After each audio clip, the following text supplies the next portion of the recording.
More beach time.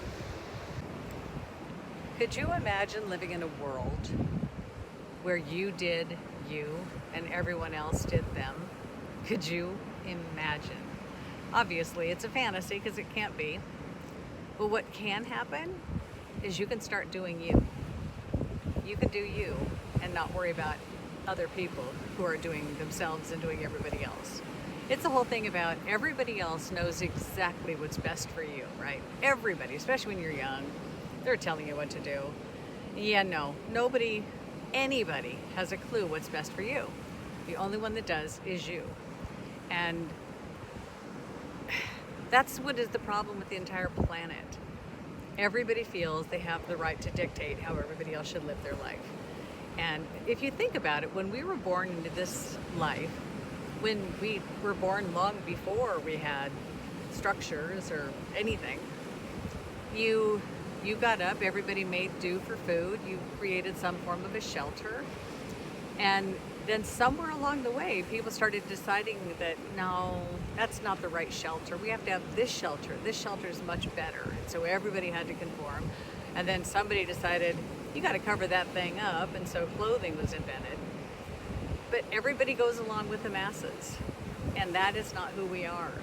We are individuals who know exactly what we want to do about everything. We just listen to everybody else way too much. And that's the problem with our planet. If you did yourself, first thing in the morning you got up and you just decided what you wanted to do with every moment of your day, you owned that and you didn't let anybody else direct you in another direction, you would just beam and ooze of love and happiness because you are doing what you're innately supposed to be doing. And you're leaving everybody else alone, not telling them what they should be doing, because that's not who we are, that's not natural. Working on you doing you is so critical. And raising children, this is when it starts out so good, to where I didn't know all this stuff when I was raising Hannah. I think we did a decent job, but now I'm making up for it, hopefully, and she's learning a lot more from me. Is raising her, I would have never tried to influence any of her decisions. I would have let her figure everything out. I would have kept her safe, kept her fed, but let her decide everything. And I think for the most part, it was pretty good at that. I know her dad really wanted her to participate in certain sports and do stuff. And when she was done, I was like, you're done. You don't have to do it. I just wanted her to do her. And that's how we're supposed to be living our lives, authentically, from our own point of power, from who we are. You need to find a way to invest in yourself and just do you every single day. Do you. Allow everyone else to be who they are, to do them.